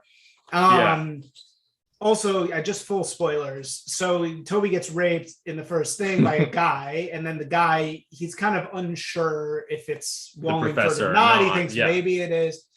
And then Wallingford sort of like brings him into his world. He starts inviting him to his apartment in New York or wherever. Yeah, he has he holds special lectures because he's a little off the grid. He's like kind a star. Yeah, and then he's got this like kind of sidekick Jurgen. Where does this character of Jurgen come from? So the character of Jurgen, I always imagine looking a little bit like what's that guy's name? Mike Enoch or something. And basically turns out that Jurgen is sort of like, I guess he'd now like imagine like a post vibe shift like New York intellectual who like is also like a not like really, really red, like too red filled. That's that kind of character. Mike Enoch, isn't he's the TRS guy? Exactly. Yeah. So and a New Yorker. So I always imagine. But he's a fat mofo. That is not untrue. So Jurgen may be a little more fit than that, but nevertheless, I imagine like the white polo, wearing aviator sunglasses. Just like your classic, like Charlottesville, all right guy. Oh, okay. I totally was visualizing something completely different. Because Jurgen, I was visualizing like, Ryan Gosling Barbie. I was visualizing like tight shirt, maybe that was the better. And by the way, I don't know if we'll get into this later in the book. I mean, I wrote this book a while ago now, and like there's things I would change. No, dude. And maybe that would have been the direction. No, it doesn't matter. It's just an interesting character to add, because it's like I was just wondering like where he adds a lot of flavor to it, but I was just wondering, like, now I'm understanding. You're saying you wanted to have this kind of quiet right-wing force. Yeah, a bit of connective tissue, because as you said, Wallingford is a ostensibly woke sort of even like far left sort of Marxist-y professor. But again, spoiler alert, but I don't believe in spoilers. I believe in like, when I hear the end of a book, sometimes it makes me want to read it. Yeah. But anyway, Wallingford ends up to be a sort of crypto-fascist in a sort of, again, with Dugan, a kind of weird, like neither, the fusion of left and right, but, crypto-fascist nonetheless. And the character of Jurgen's a bit of a connective tissue there, where it's like, this is his connection to because the book is set in 2015. So connective tissue to like an Identity Europa style group, and then they kind of initiate Toby. And if I'm going to talk about what I would have changed, I should have shown a bit more of that. I think the book's shorter than it could be. It's definitely shorter than it could be. I think no, but now I think that makes a ton of sense. He's like the operator. He's like the shadowy operator. No, I think that actually really makes a ton of sense. So what happens is So Toby falls in with this guy, and then it's kind of like Wallingford just totally dominates it, basically. Yeah, psychologically. It starts with the rape, which is obviously physical, but in time it's a full psychological Raping. domination. Yeah. A little bit like, and this is a little bit over the top, but like what we're talking about with branding, it's like if Edward Bernays had like and not to besmirch his name too much, but if he had like if he focused all of his propagandistic power on one individual, and indeed I talk about sigil magic and some of these kind of weird occulty topics that are a little bit downstream from some of the branding notions and logos.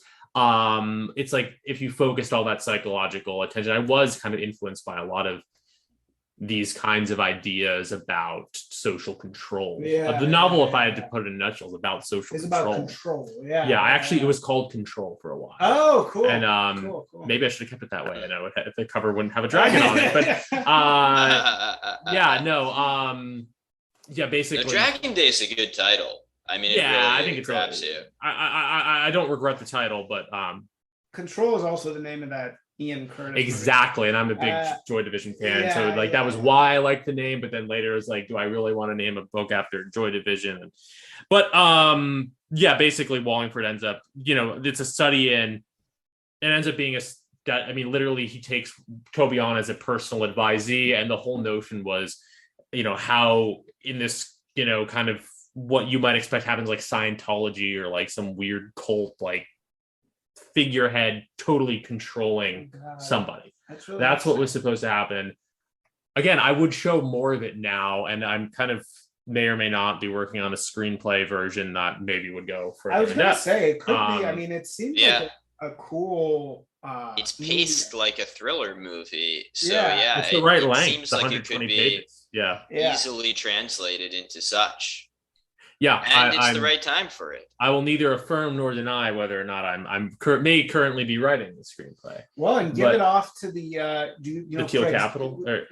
Craig Zoller. Zoller, Drag Across Concrete. Like on those guys in Dallas. The movie guys. No, I'm gonna work on. I'm gonna try and who knows? We may actually have contacts with him. So Zoller, Milius, all these people who maybe one day we're gonna be making movies. I don't know. We'll see. As Bap says, we need to be making movies. New Right Productions. Okay, so the question that is haunting me the most about this book is, so as it goes along, he gets manipulated more and more. It kind of reminded me of, speaking of domination, did you ever read the Game of Thrones books? No, I've never seen Game of Thrones either. But so there's a great moment when, you've never seen Game of Thrones. Yeah. There's a great moment. By the way, just tiny segue. I loved Astral on your last podcast. Listening to him talk. Oh, great. Yeah. I could listen to that guy talk about literary criticism like forever. But he makes this comparison where he says, Game of Thrones is worse than Blood Meridian, and that's why Blood Meridian couldn't get made today, which is so not true. Like, Blood Meridian couldn't get made today because it's scalping Native Americans on camera, obviously. It's not like Game of Thrones does not have that in. Anyway, so this goes along and he gets controlled more. Oh, it reminded me of Game of Thrones because when Theon Greyjoy becomes Reek, he gets totally dominated, and he by Ramsay Bolton, and he like the narrator literally changes into this subservient thing named Reek, and it's a great moment. But so it reminded me of that when he gets totally dominated and becomes basically just like a emissary of Wallingford. Exactly. But there's this moment before he does the bombing, which is how it ends, where he goes out. I love this moment, by the way. I love when he goes out for this final night and gets in a fight with his girlfriend's or his ex-girlfriend's like new man, and he beats him up. It's really well done. But then he goes home and the bomb is not there. Yes. What is that? What does that mean? Oh, because then the bomb happens. So this too, and I feel like this is something you're not supposed to say as writer. I am not, and I'm working on the screenplay now. Like, I am not sure if I will. I may change this up because I was actually told by another early reader of it, or a reader before it was published, that like it was kind of like a Bret Easton Ellis-esque touch with American Psycho, where you're always wondering, is he killing these people or is he just jacking off to the thought? And that's that. I feel like I'm breaking the rules of talking about your own book where you're like, oh, maybe I shouldn't have done this or something. But like, earlier drafts of it, there was kind of like, was Toby even actually raped by Wallingford? Is this all Toby's fantasy?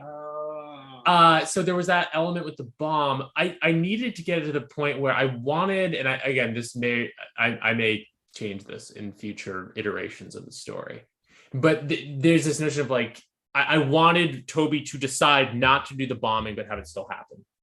So if I'm going to literally interpret, decide not to do it. He does decide not to do it, which again, maybe that's not the move. No, dude, I think it's cool, but is the bomb. And again, you don't have to answer this because maybe if you're right, maybe you just don't answer these things. But is the bomb? How is it that the bomb is not there, but then it is there? I'll just give a on the nose answer. I think Wallingford, who is not all powerful, but a witchy individual, somehow got it. That's the notion I was going with. Wallingford got the bomb? Yeah, he had access to Toby's room for, But then how does Toby get the bomb the next day? Wallingford ended up putting it back. Yeah. Okay. But look, I'm just going to be honest. That needs to be spelled out a little. I don't think maybe, or it doesn't, or it's just like really fascinating. I'm not saying it's a bad thing. It would just cause a lot of curiosity. Yeah, I know. I think maybe there needs to be something. I like the moment of like, holy shit, it's not there.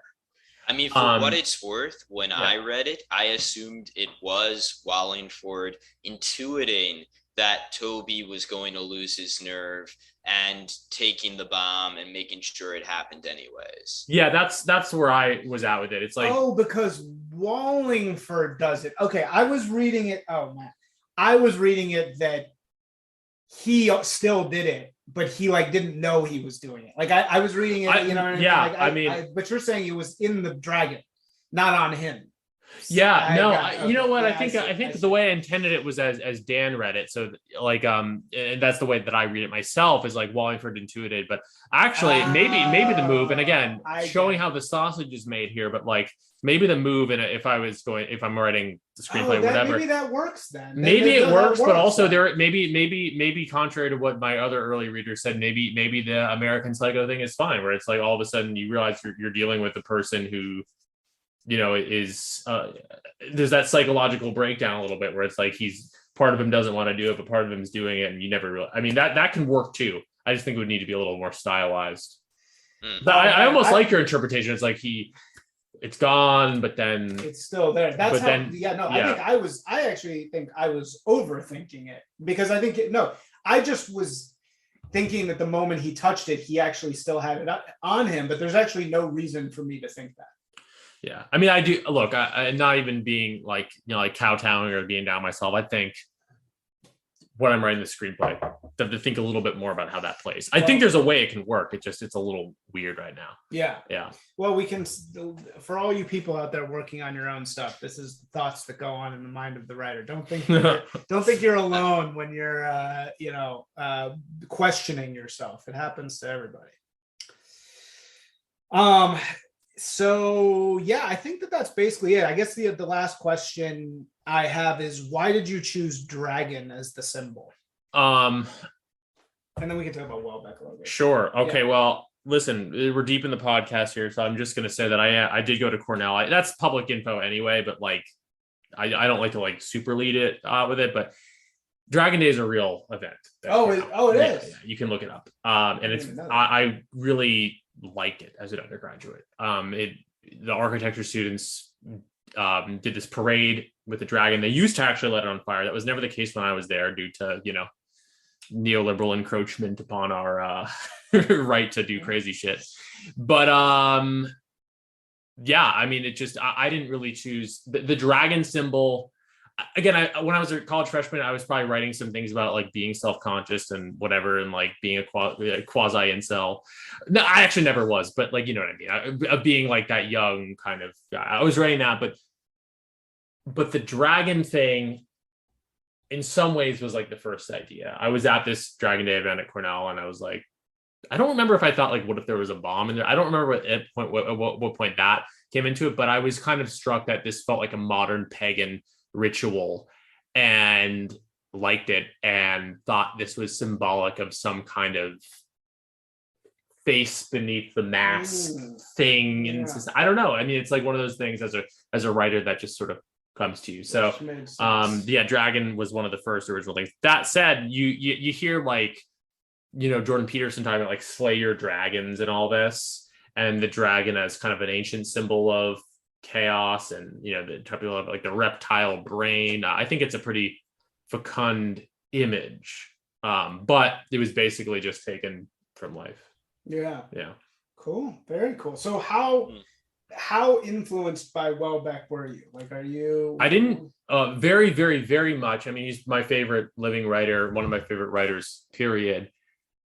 But I didn't read my first Welbeck novel until I was about halfway through the book. So I can't claim total inspiration, more just like that. He kind of helped me find my voice, you know, and was I guess you know, it's pretentious to call him a kindred spirit because he's higher than myself, but you know what I mean? Like, it was one of those things where, oh, this, you know, this is the kind of writer. Like I was like, this, it wasn't like I read Welbeck and like, that's the kind of writer I want to be. It's like, I kind of was that kind of writer. Now, again, not on that level, but nevertheless attracted to those themes, and then found Welbeck as a kindred spirit.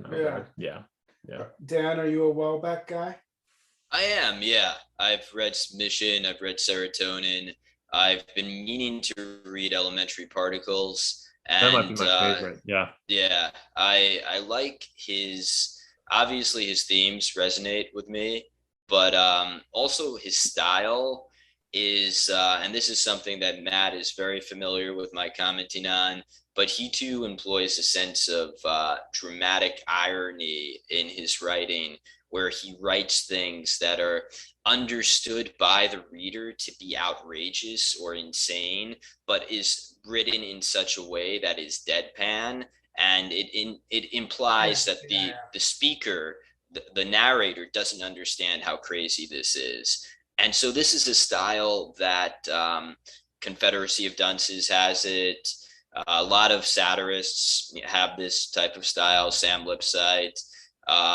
Actually, one of my favorite accounts, Howling Mutant, giving him a shout out, a former guest, he kind of has this style where he just says outrageous things that, like, the humor, the joke is in like the idea that he doesn't understand how crazy it is. So when Welbeck is saying, like in Serotonin, like, my girlfriend would, she didn't know that I knew that she would like to go to gangbang parties and have, you know, untold numbers of men ejaculate in her.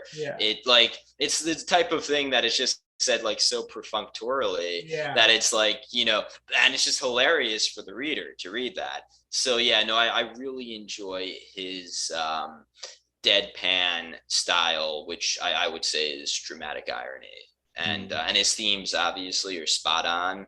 Like in Serotonin, when and this is what stays with me from Serotonin the most, when the aristocrat who has like lost his farm or whatever goes on his, like, you know, not rampage but final stand, and he like kind of like smiles with like a gun upraised at the cops before they shoot him down. It's just like that kind of iconic image that he manages to create in his words.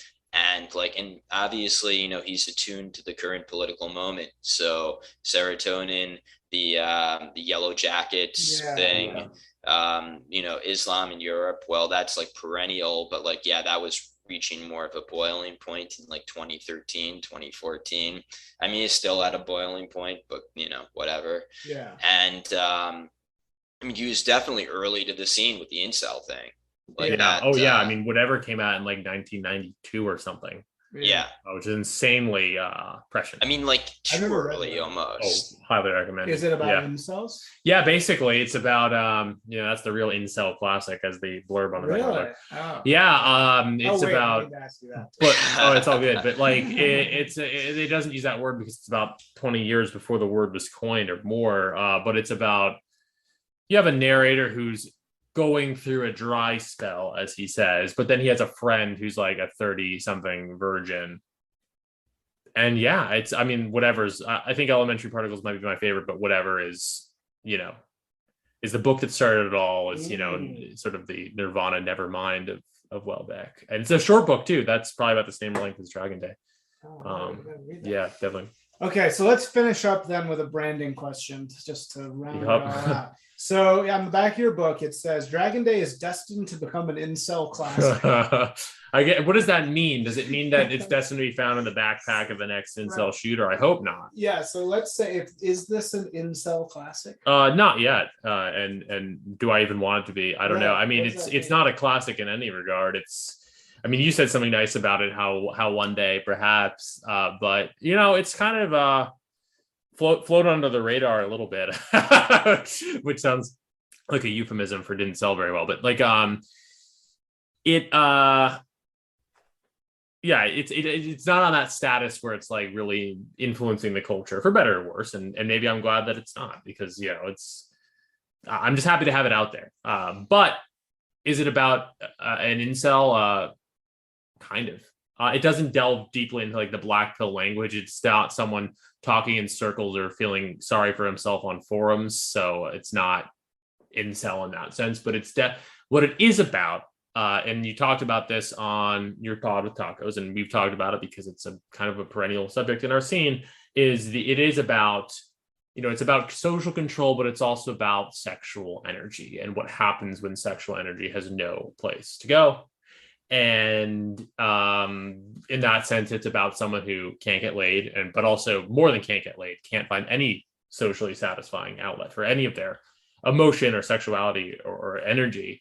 And what ends up happening is that, it has explosive effects. It manifests itself in violence.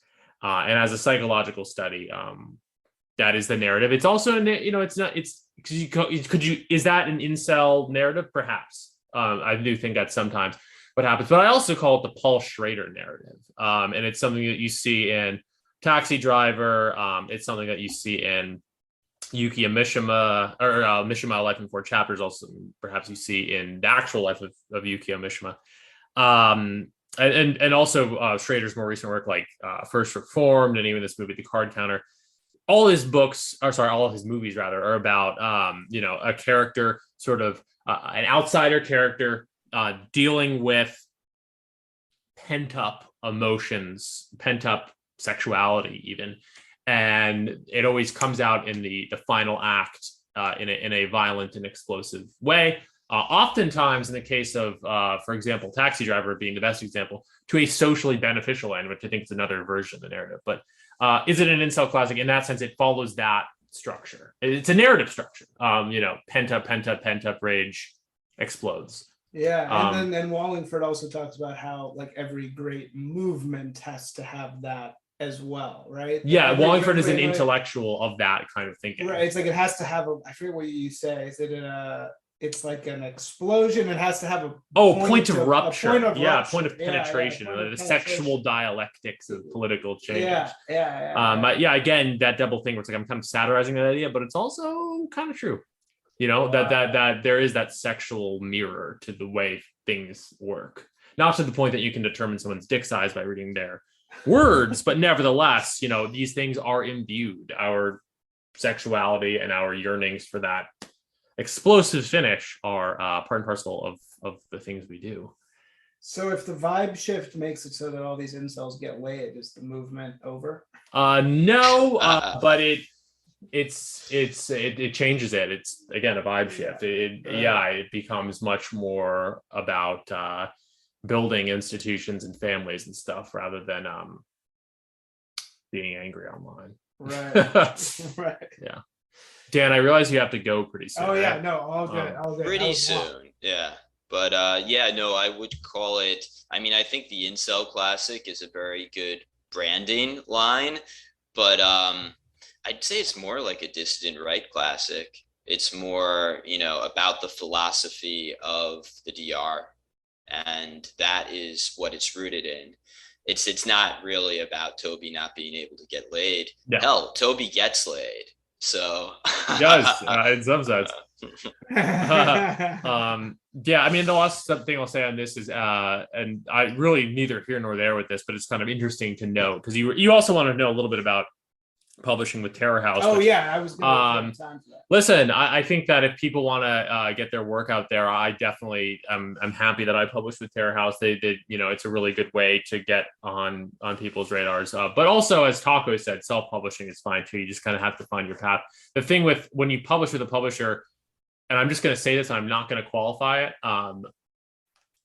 When you publish with a publisher, you are not totally in control of your own branding. So, some of the blurb, the cover, like that wasn't necessarily my branding. I think things get the branding that, work for them in the end often. But yeah, when you publish with a publisher, there is an interesting double thing where you put the work out there and then you kind of leave a degree of the branding to them.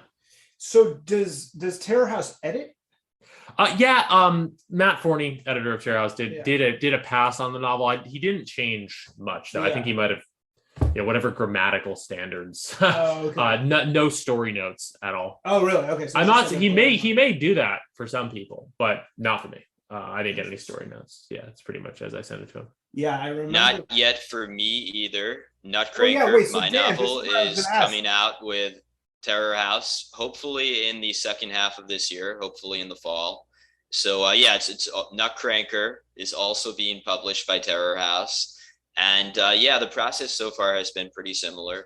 Matt doesn't seem to have a ton of notes exactly, but that's good because I sent it to him in what I thought was rather final form, and it's they produce a good product. And I'm not just saying that because second one, Dan? This is my first. Okay, yeah. I finished writing this a long time ago, and I've been searching for a publisher for a while. So this has been a long time coming, and I have been working on other stuff since then. So hopefully the second time it gets published a little more quickly.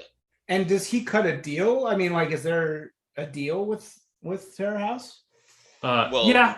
I mean, like with all publishers, they give you royalties, and I mean, I'll be transparent that I have not earned much money off of Dragon Day, but that's the other thing with whether or not you want to self-publish, you'll get 100% versus. I won't even say you what don't get 100%, man. Not even close. Oh, really? Self-publishing? Are you kidding? You got to go through Amazon. They take a huge piece. How much though? Oh, it's shifting. Like with my book, which was a long time ago, it's like it was a lot. But it's not as much as a publisher. I don't want to give any misinformation because it's always like changing, but they take a big chunk. Yeah. In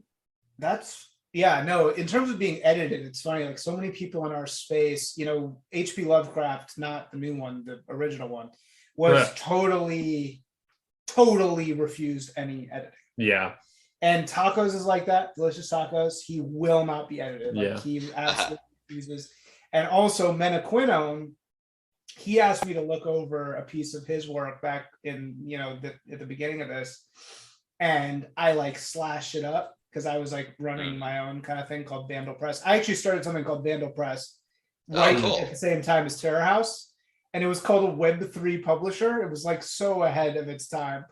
And we published a couple cool things, but again, it was just one of these things where I was getting canceled for it. And I just couldn't keep it going because I was, too afraid, which is I'm now not doing anymore. Anyway, I edited Menaquinone and he got really pissed. Yeah. Because he was like, "Fuck you, dude. What do you know? You can't be touching my work like this."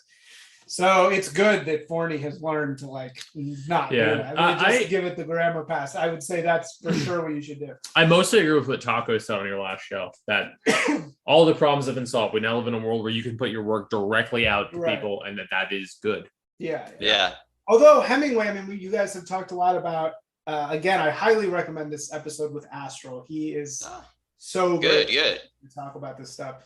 But he talks about, Hemingway has this really masculine thing. It's this short thing, but that hugely comes from his editor. Yeah, his editor cut half of his words. The famous. There's also not even too into this because this is a rabbit hole, but the Raymond Carver, the great short story writer from the 80s. He's considered to be. I don't even remember the guy's name, but basically half, or maybe the entirety, not the story, none of the story, but the entirety of the aesthetic comes from his editor. So there are cases where there's really, I think, productive editor-editee relationships. But you can't. They usually fuck it up. I will say, especially now. When I was getting edited for Vice and LA Weekly, they would uniformly destroy it. I mean, they would put a bunch of dumb shit in there. So yeah. Cool. I hate to be a spoil sport. Oh, no. I gotta bounce for Father's Day lunch. Yeah. But it's this was a great one, man. Definitely. Really enjoyed this. No, thank you guys so much. I realize I'm by far the smallest fish you've had on here, so I really appreciate you punch above your weight. Thank you. It's not for long. Follows you. Exactly. Yeah. Not for long. Yeah, exactly. Yeah, you've grown. That's how that's what I'm trying to do, and I'm not gonna burn it to the ground this time out of fear. I've made a pact with God. So no, thank you guys so much. I really appreciate it. No, thank you. Definitely. Yeah, this was a fun one. Yeah. Cool. All right. I'm out, guys. All right. Take care. Thanks. All right, so I'm gonna stop. Right?